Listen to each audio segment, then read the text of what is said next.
November 21st, 2013, Kiev. Ukraine was hours away from signing a deal with the European Union. It would have pulled Ukraine out of Russia's influence for the first time since Soviet Union collapsed. And then something bizarre happened. The president didn't show up to sign.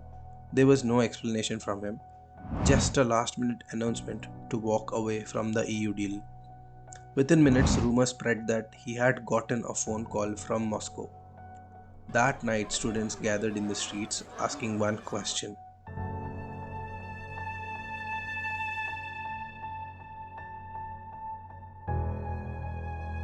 who decides our future, us or them? And that question, who owns Ukraine's future, is what eventually led to Crimea Donbas and the largest war in Europe since World War II.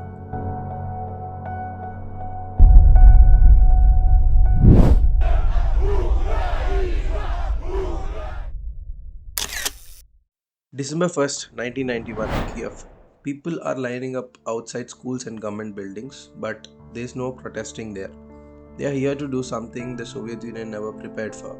They're here to vote on whether their country should exist. The question on the ballot paper is surprisingly simple. Do you support the act of declaration of independence of Ukraine from USSR? But the Union is now breaking up without him. This pro-independence rally in the Ukraine was just another example of the mood of separatism. Територія Республіки України є цілісна і недоторкана. Віднині на території України мають чинність виключно Конституція і закони України, а Конституція і закони СРСР не діють. Цей акт набирає чинності з моменту його ухвалення. By nightfall, the result stuns Moscow. More than 90% vote said yes. Even regions that mostly speak Russian choose independence, like Sevastopol in Odisha and in Donetsk. The Soviet Union collapses a week later, but here is the twist. When Ukrainians clearly chose independence, Russia never accepted it, at least in their minds. And Russians think Russians and Ukrainians are one people. 30 years later, in July 2021, Vladimir Putin publishes a 7,000-word essay on the historical unity of Russians and Ukrainians.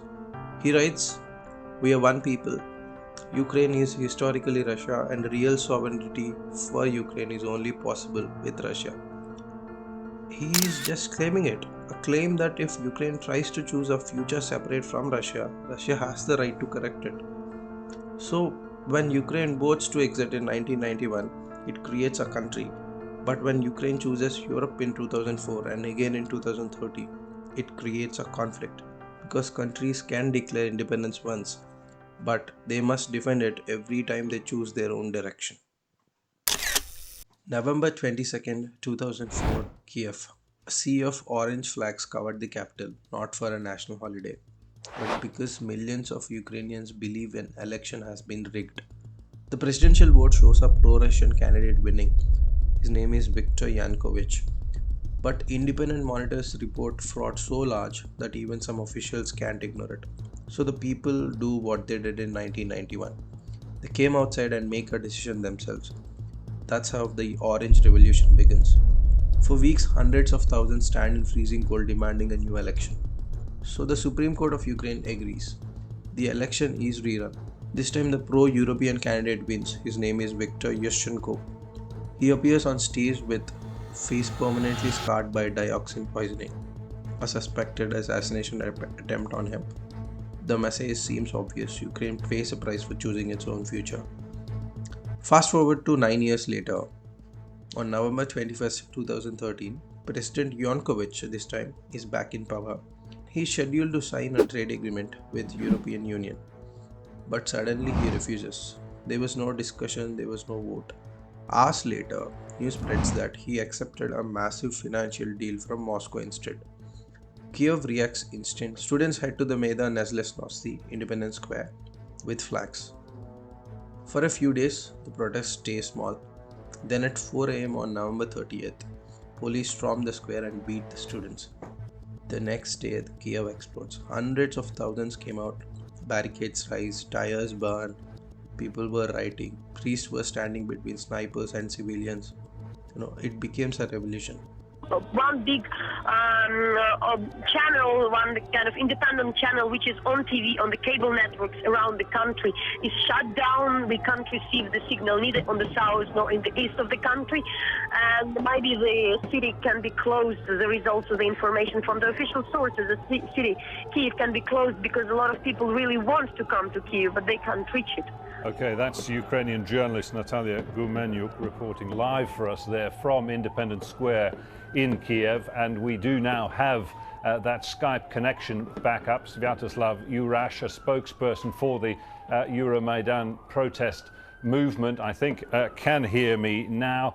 If you were listening in there, Natalia Gumenyuk, they're suggesting that some of the protesters in the square would be willing to abide by some sort of a ceasefire if anything was forthcoming from the other side, but they don't see any sign of that from the police. What is your reading of the situation on the ground at the moment in Independence Square? How bad are things at the moment? Sorry, I cannot hear you. Are you able to hear me now? What I'm asking you is, what is your sense of the situation at the moment in Independence Square? Yes, okay, situation right now is such that the police forces have declared that they are going to start the counter-terrorist action on the Maidan, and they asked all the women and children to leave. You have police forces advancing right now at the heart of the Maidan. Tents are burning. You have from the stage the calls for the police to stop, but nothing happens. Here in the headquarters, you have all possible, you will have injured people coming in, you would have resources and supplies brought in. The situation right now is extremely tense, and it's very close to the escalation. Is there any sense that among the protesters there are people who want to leave, who are prepared to leave? February 2014, after months of confrontation and dozens of deaths, Yanukovych disappears, flees to Russia. Moscow doesn't just lose influence, it loses the belief that Ukraine can be controlled through politics. The story that Ukraine is one people with Russia breaks in public view. And when stories break, some governments reach for something else, which is force. February 2014, Crimea. Tourists are still taking photos near the Black Sea. The air smells like salt in summer markets. No one expects soldiers today. But Crimea isn't just beaches. It's one of the most strategic places of water on the map. Why? Because of one city, Sevastopol. Deep in Crimea sits a harbor large enough to launch power into 3 continents. This is where the Russian Black Sea Fleet is based, the navy that lets Russia move from Black Sea to Bosphorus Strait to Mediterranean to Europe and Middle East. Without this port, Russia loses access to warm waters. And here is the twist. After 1991, Russia didn't own this port anymore. It had to rent it from Ukraine. So when Ukraine's pro-Russian president fled in 2014, Moscow feared something bigger than protests. What if Ukraine joined NATO and blocked Sevastopol? So Russia didn't give a speech. It sent soldiers without flags. They are called Little Green Men. It was February 2014. The autocratic pro-Russian ruler of Ukraine had just fled the country after being forced out of office by pro-democracy street protests. And in that confusing aftermath, soldiers began appearing in the southern Ukrainian province of Crimea. The soldiers had no identifying insignia. They wore plain green uniforms, and they came to be known as the Little Green Men. Some of them stormed Crimea's regional parliament. They barricaded themselves inside, and they raised the Russian flag over the building. The next day, more of these green uniformed men seized airports in Crimea. Within a couple of weeks, the whole of Crimea was under the control of these Little Green Men. They were clearly pro-Russian. They spoke Russian, and they were heavily armed with Russian weapons. But Russian President Vladimir Putin insisted they were not Russian troops. He said they were local self-defense forces acting on their own. Crimea was taken without a war, a peninsula captured through plausible deniability, because when you don't announce a war, and the world has no time to react. While Crimea was stolen quietly, something loud began in Eastern Europe. April 2014, cities like Donetsk and Luhansk explode with sudden protests. Leaders appear overnight. Flags no one has ever seen shows up on the building, and armed men with identical rifles take over police stations. They call themselves the Donetsk and Luhansk People Republics.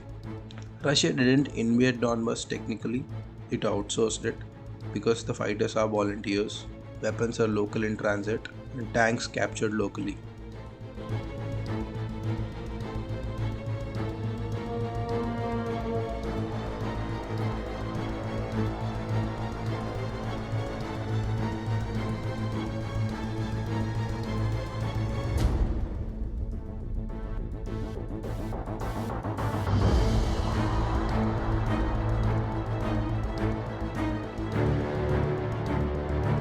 If Russian flag doesn't show up, then officially Russia isn't at war, right? And if Russia isn't at war, NATO cannot intervene. Crimea was taken without declaration, Donbas was burned through deniable rebels and proxy wars. Both were meant to push Ukraine back toward Moscow. But Ukraine didn't return, it moved closer to Europe again. So on February 24th, 2022, Russia stopped pretending and started acting. Because President Putin has announced a special military operation. Мною принято решение о проведении специальной военной операции. For years, Russian intelligence insisted Ukraine would collapse instantly, remove the government fast, replace it with a loyal one, and announce peace. That's the entire plan. But the entire plan hinged on one location: Hostomel Airport. Northwest of the capital sits Hostomel Airport, with a runway long enough to land cargo planes full of troops. If Russia captured it quickly, thousands of soldiers could fly in, drive straight into Kiev, capture the government, sign a treaty before the world could react. Ukraine wouldn't be invaded, it would be edited. Russian helicopters rush towards the Hostomel, airborne units land, gunfire erupts, but instead of surrendering, Ukraine counters immediately. The airport becomes a battlefield, not a landing zone. A 72-hour plan breaks before noon. The United States offered evacuation to President Volodymyr Zelensky. Instead of leaving, he sends one line back: "I need ammunition, not a ride." President Zelensky, who I agree is emerging as an enormous example in leadership, was told the other day by a variety of people, hey, you better get out of Kyiv, you better get to Lviv in the west. What did he do? He took off his suits, put on his hunting gear, and said, I don't need a ride, I need more ammunition. This was the first Russian miscalculation. So Russia bought more tanks, more missiles, and more troops. But Ukraine bought belief. A belief that didn't come from governments or treaties, but from people defending their right to choose their future. So after Hostomel, Russia changed tactics. If Ukraine wouldn't collapse quickly, then Russia would try to break it slowly. The battle that followed were not just fights for territory, they were fights for momentum. When Hostomel didn't fall, Russia tried something different: force Ukraine to collapse from the outside.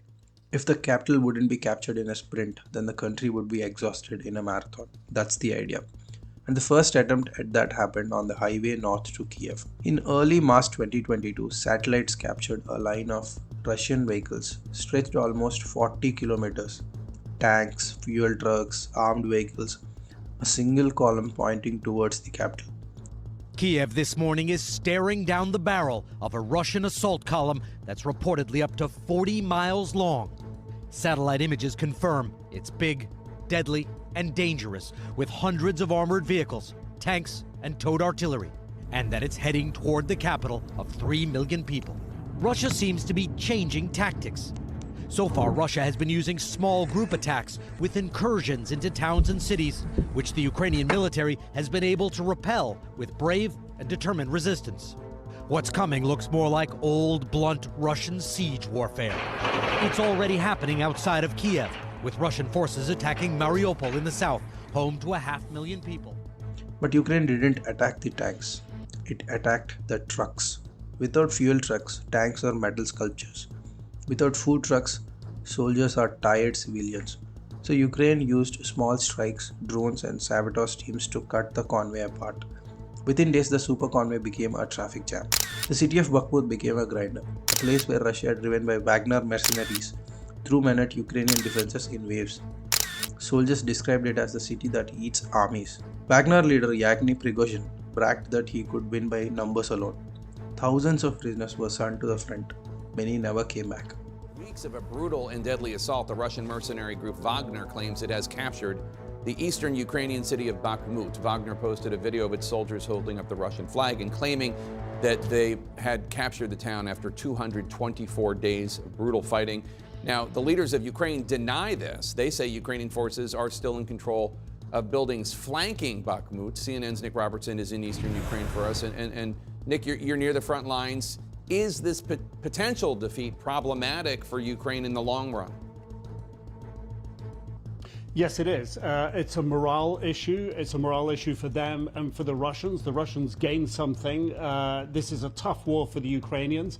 They've lost this. It makes many soldiers question their political leaders. Did they make the right decision? Lose so many soldiers? The canon narrative is it sucked up and killed a lot of Russian troops. But if Russia pushes through Bakhmut and comes over the hill and through the countryside beyond, it moves on to the next towns. And there's no doubting that that's their target. We were along the front lines that are very, very close to Bakhmut. And you get the real sense from soldiers there that this war just is giving them a kicking. But it was a Pyrrhic victory. It costed so many soldiers that even Russian commanders questioned whether it was worth it. For Russia, Ukraine joining NATO isn't politics. It's geography, trauma plus survival. Let's break that down. Look at Russia's borders. On the east, it's Japan, which is an US ally, and Japan have numerous US military bases. But why don't they panic about it? The answer is simple. Those bases are far from Russia's strategic heart, the industrial core, the population centers, and the missile sites. The Pacific bases are annoying to Russia for sure, but they are not an existential threat. But Ukraine is. Because if Ukraine joins NATO, the US could potentially place missiles just a few hundred kilometers from Moscow. That turns a 30-minute warning time into 7 minutes. And Russia knows exactly what that feels like. How? Remember Cuban Missile Crisis? The Soviet Union placed nuclear missiles in Cuba, just 150 kilometers from Florida. The US almost launched a full-scale war to stop it. That moment left a permanent scar on both US and Russia's strategic thinking. So when West says, don't worry, NATO expansion isn't a threat, Moscow hears.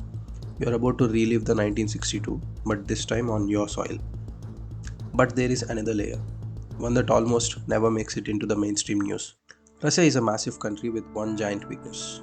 It's mostly landlocked in ice. Only two warm water gateways matter to Russia, the Black Sea and from there access to the Mediterranean. Through this corridor, Russia connects to the global trade, military projection, and the Middle East. And guess who sits right on top of that axis? Ukraine. So when Russia says Ukraine cannot join NATO, it's not bluffing, it's not ego. In short, to Russia, losing Ukraine is a hinge on which Russia's entire security architecture swings. That's why the conflict was never going to stay just diplomatic. When Russia invaded Ukraine, the explosions didn't stop at Kiev, Mariupol or Kharkiv. They hit the price of bread in Cairo, electricity bills in Berlin and fuel pumps in Chennai. And this wasn't just a European conflict, it was a global shockwave. Sanctions turned into counter-sanctions, oil ships rerouted halfway around the world, and India emerged as an unexpected energy kingmaker, buying discounted Russian oil, refining it and selling it back to the very countries sanctioning Russia. But that's another video to make. Don't judge India on that. And this conflict became the world's testing ground. If the 20th century belongs to tanks and jets, the 21st century belongs to drones, satellites, and code. Russia cannot conquer Ukraine without risking economic collapse. Ukraine cannot drive Russia without sustained Western support, like their intelligence, weapons, and money. Ukraine didn't ask to win more territory, it asked to choose its future. And that is the reason this war has begun. Okay, first of all, thank you for staying this long. Also, if you're interested in deep dive on this topic, I've got research material that I can share with you. You can either comment in your comment box or go to my YouTube channel page and find my mail ID and mail me. I can share you there. And subscribe, which is free and very important to me. And if you learned anything valuable, give me a like. And that's it. Thank you for staying with me. Bye.